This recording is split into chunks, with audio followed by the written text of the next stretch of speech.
Senator Joseph McCarthy's influence during the 1950s extended far beyond congressional chambers, permeating the very fabric of Irish American social life and compelling ordinary citizens to shun those branded as communist.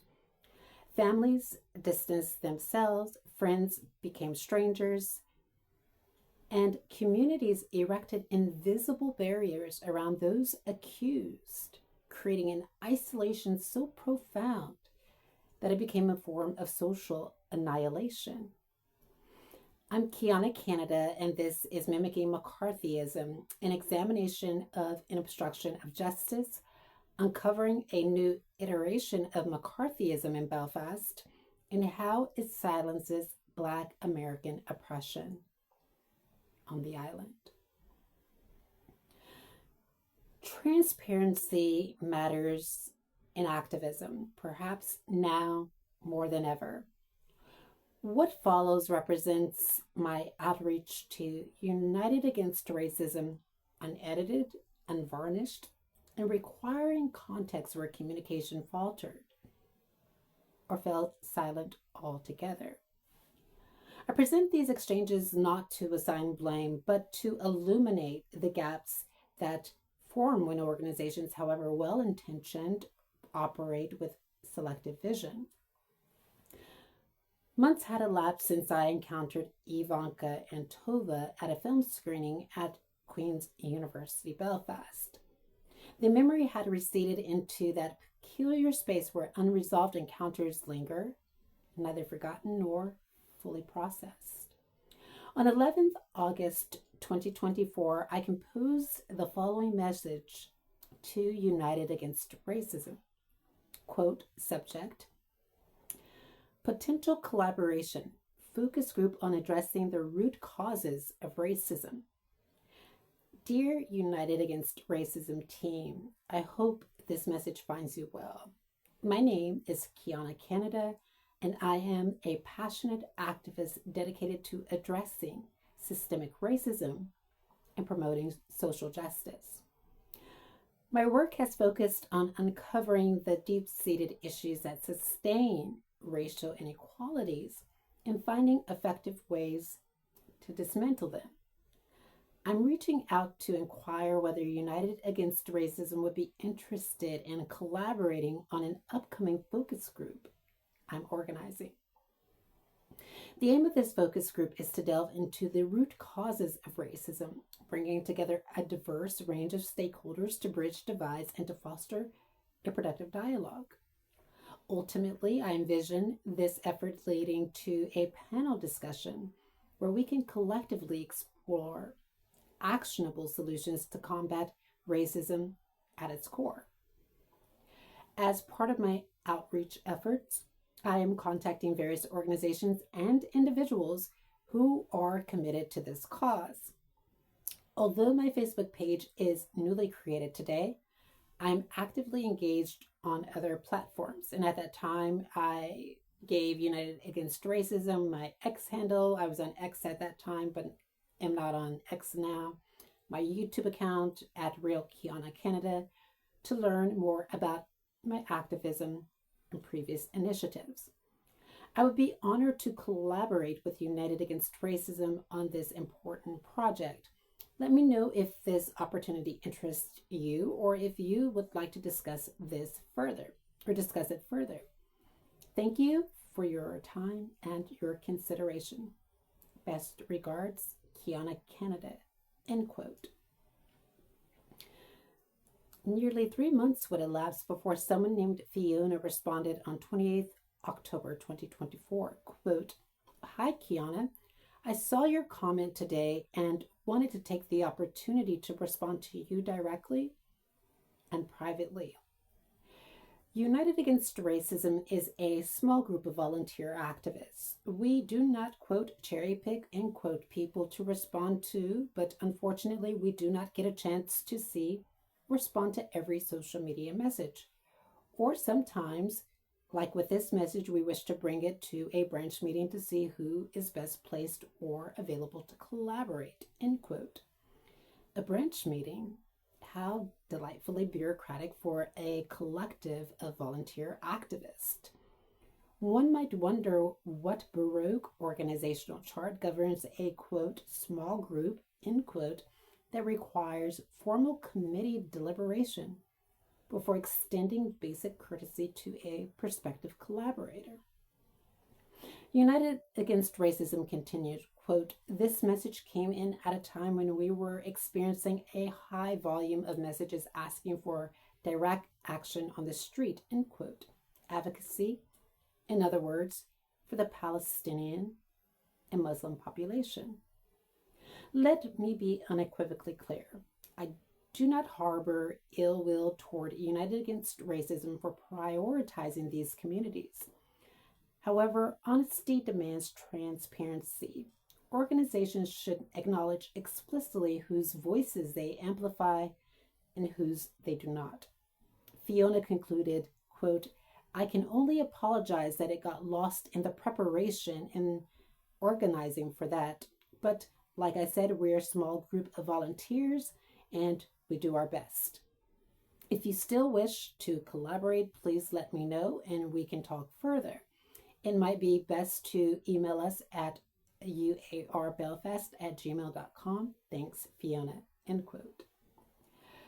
Subsequently, I enrolled at Queen's University, Belfast, dedicating considerable time to my assessments, all completed without the assistance of ChatGPT, I might add, a distinction apparently worthy of noting in an era when academic integrity has become quaintly optional. When January arrived with its characteristic promise of renewal, I extended another olive branch to United Against Racism, this time pivoting from a different but equally consequential issue. On 16th January 2025, I reached out via Facebook, quote, Hey, United Against Racism, I am circulating a petition on transnational repression, which I believe impacts ethnic minorities in Belfast in 2025.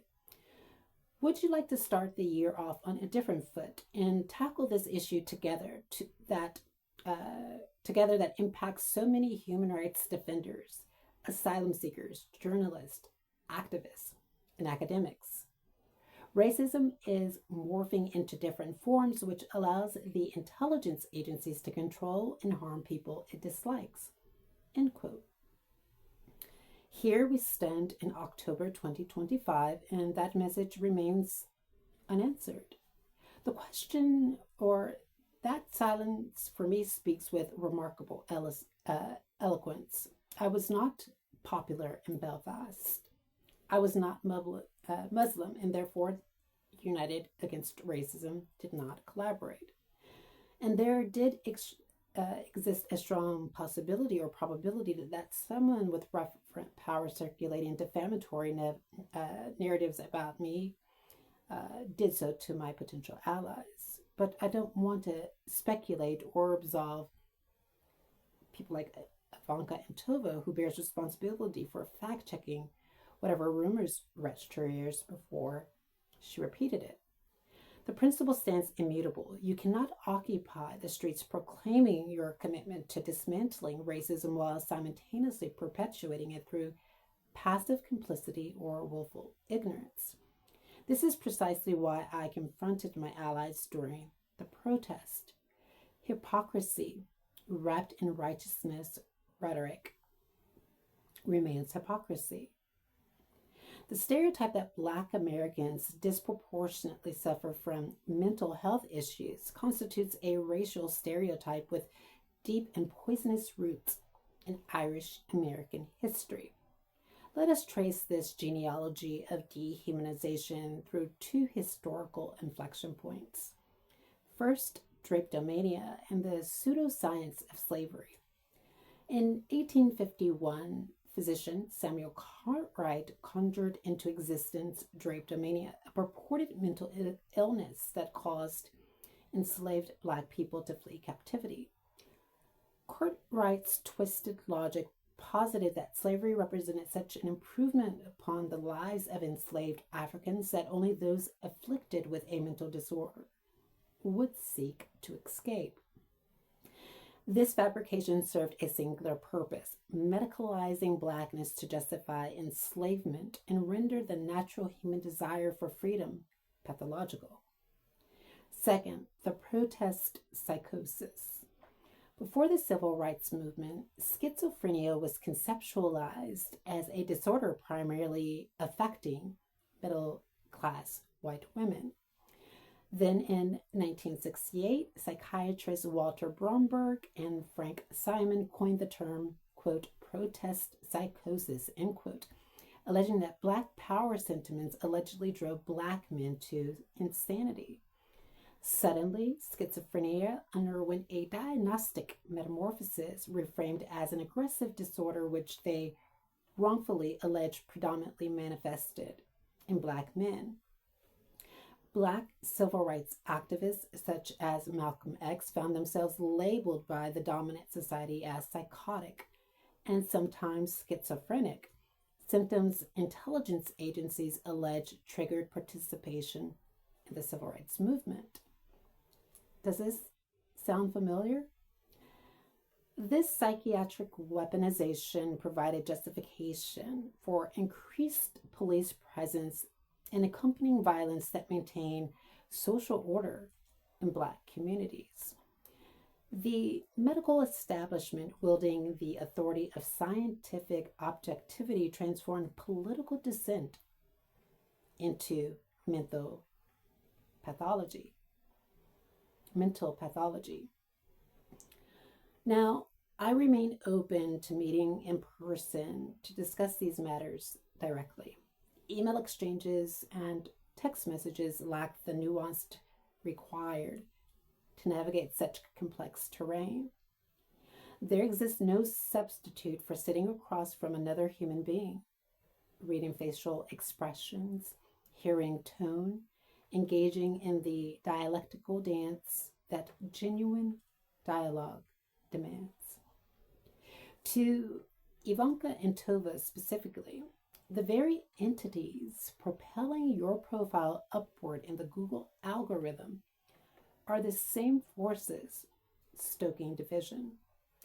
Research demonstrates that engagement-based ranking algorithms amplify emotionally charged out-group hostile content, or that is perceived to be hostile, precisely the kind of material that exacerbates societal fractures.